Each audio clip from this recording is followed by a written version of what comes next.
sends you in the end. Stand attention along this highway of sin. Stand attention along this highway of sin. Embracing solitude as penance and regret worn on a shield of disdain. I carry the torch of American burden, traversing a lifetime of miles that spoke my name.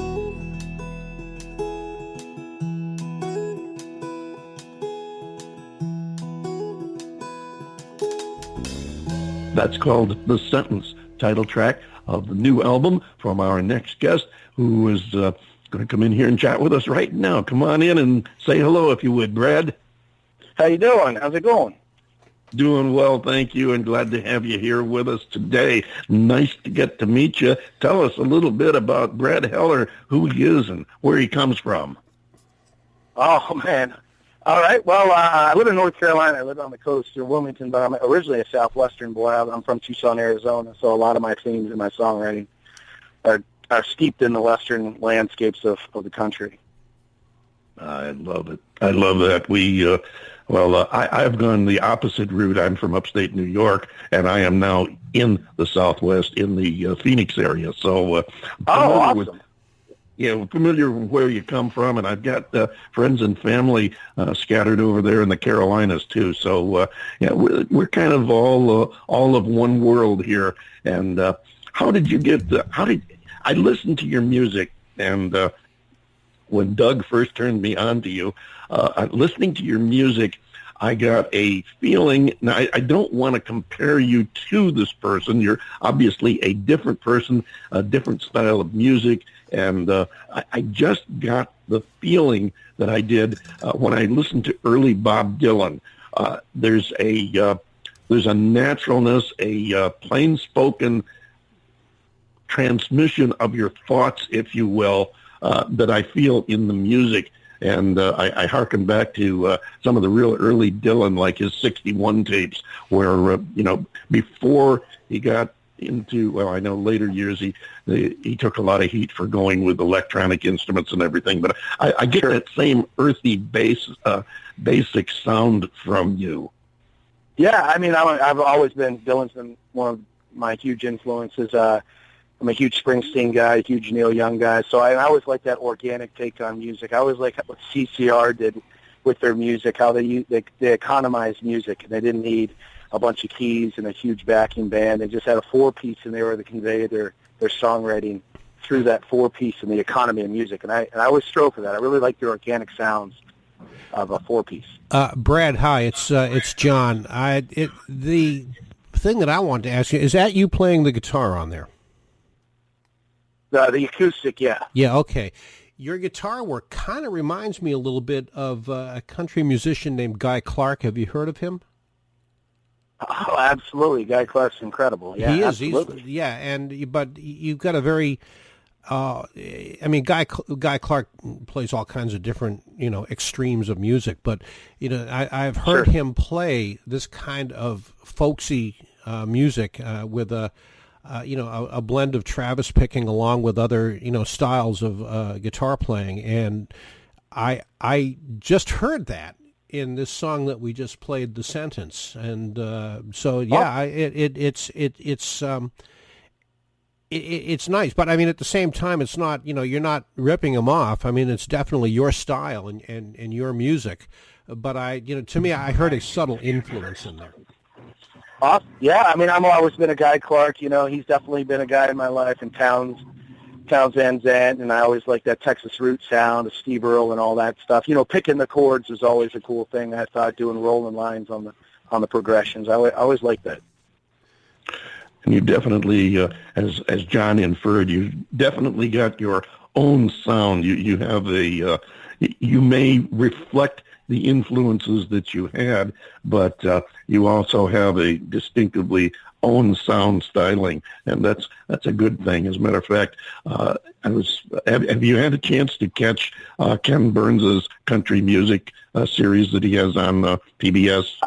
I sure did. I saw I was blown away. I saw it the other day before I left for tour. I ran up to New York City for a couple of shows, and I was able to check out the segment where Marty Stewart and Vince Gillen were backing up Dwight Yoakam on Streets of Bakersfield, and I loved it. That was a highlight for me, and I just love watching all those traditional country artists, and they just know so much about the history.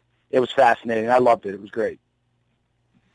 It's I know what you mean. That's why I mentioned it. Yeah, their production values on that program. I mean, well, it's a Ken Burns program.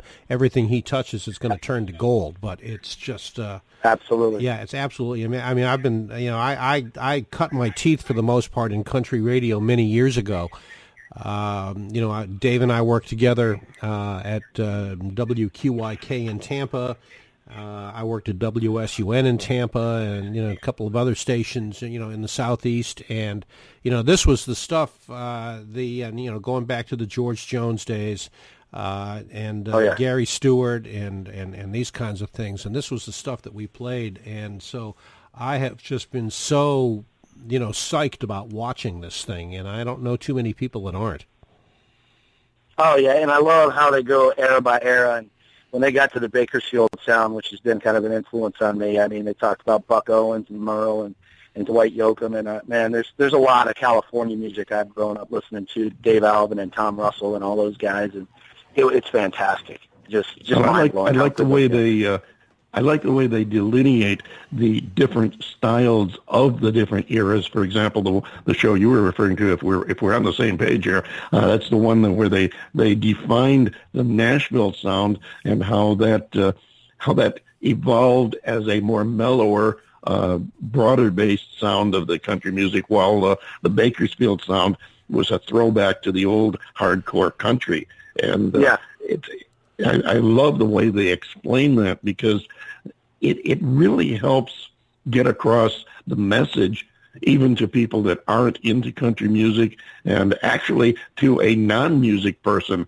It is really of a lot of interest as far as just Americana. It's an amazing program, and I think you fit into the progression of music in America. Tell us about this new album you have out, The Sentence. Well, this is a labor of love for sure. Took me a couple of years to do. I only use musicians. I really didn't outsource anybody for this. I used guys that I've been playing on the road with for years, and guys I really trusted to know the songs and to know the emotions of the songs. And, my past records I'm really proud of, and I've done a lot of touring on those, but those are definitely social and a little bit more politically charged. This is definitely steeped in a lot more alienation and loss. There's some political elements to it, but for the most part, it deals that the character and the narrator throughout has experienced, the loss that we all feel in life, and just the ability to move on and just continue through the struggles of the loss. And this was my labor of love. I loved it, and I really wanted to economize the music. I used sparing organ because I didn't want to just fall into that trap that every song had the organ on just to have the depth. Right. And I really, my records, I always try to make a journey from one. I'm an album guy. I'm not an EP guy. I'm not a single guy. And there's nothing wrong with that. I'm back to the days of, Harvest and Harvest Moon, where Neil Young takes you on a journey, and from the first song to last. And that's really a shame that the music business today seems to be drifting away. As a matter of fact, I read an article recently where they questioned if the album isn't a thing of the past. And I'm thinking to myself, gee, I really hope not, because it's nice to have a collection of an artist's work during a specific period. And, because artists, like everybody else, evolve. And the way you sound and the way you relate today could be a lot different another 5 years from now. And we've seen that with a lot of, we mentioned Bob Dylan. Look at how he's changed over the years. Willie, a redheaded stranger, and the transitions he's gone through since, John and I were talking about that before the show today. And, I remember when I saw my first picture of Willie Nelson and found out some of the stuff that he had already written. And I said, you got to be kidding me. That's the man that wrote all those. And then he has just, gone on, become even more prolific, and to the point where he's evolved to what Willie is today. And I think we all go to eventually become our real selves. We get to a point where you just toss out the things that society has molded you into, and you just say, hey, I'm me, take it or leave it. And Willie's a great example of that. And I feel that with you and your music. It's like you're doing what you believe in, not something that some record label has told you have to do. Absolutely. I appreciate that. I've come a long way in terms of that. I used to feel like I had to play only fast, kind of moving songs when I played my shows, and now I'm able to play, 1,000 Days, which is a current song off of the sentence, and it's more of a throwback to the 50s, and I don't feel like I have to try to cater to the crowd. I certainly want to entertain, but I'm confident enough now in what I'm saying that I feel like I can do a ballad on stage, or I can do a slower song on stage. And right. and I still listen to guys who do albums like Jay Farrar, Son Volt, and Jason Isbell, and I try to create that arc. Brad, let me ask you a question regarding the mindset of music. What was, when you first started in this business, when you had made the conscious decision, I'm going to be Brad Heller, musician, professional musician. What was the mindset back then, and what has it morphed into today? I think the mindset back then was just to, just go out and drink some beers and play some songs and meet some girls, and then you understand what really entails, because you first start out and you're doing a lot more covers, and you start to write your own songs, and you get a reaction from people in the audience a little bit more, and you start to realize, hey, I can do this too. And then you kind of get bored of playing covers, and you build a catalog. And what's nice about where I'm at right now, certainly not famous by any stretch, but when we go on the road, if we have a longer show, we can do 25, 27 originals, no problem. And I remember having a back catalog where I only could do 5 songs of my own that night. So we're 95% original when we hit the road. And it's been a interesting journey. The music business is there's no direct path, so you just kind of try to be confident in yourself and do your thing. Because I think if you don't do your own thing, you're going to really be fighting kind of a losing battle. Absolutely. And what you just said reminds me of a gentleman that I had the pleasure of getting to know, and John got to meet as well, Bob Shane, one of the original members of the Kingston Trio, one of the founding members.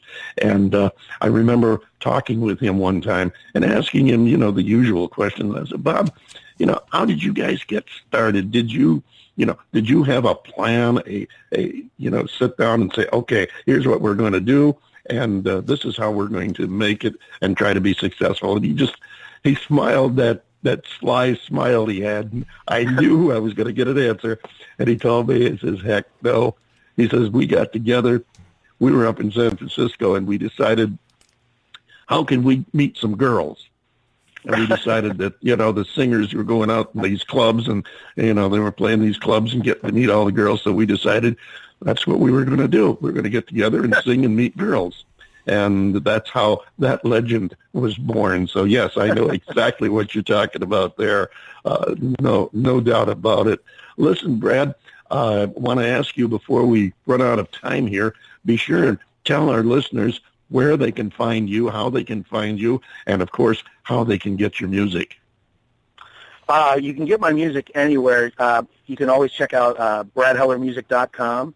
You can also check me out on Spotify. I have 2 pages. I have Brad Heller and the Few Sticks, which is my road band, and then you have just Brad Heller, which the new record, The Sentence, on. That's all on Spotify. We're all over Facebook. We're on Instagram. And I'm on the road quite a bit. Just got back from New York City and did some shows up in Manhattan and in the surrounding areas. And you can all that information is on my website at bradhellermusic.com and all the social media outlets that we do nowadays.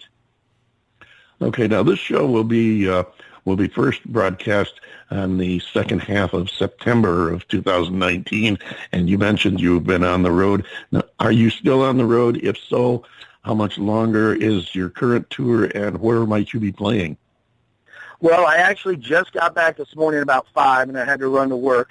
When I'm not on the road, I manage a restaurant part-time just to keep the funds flowing.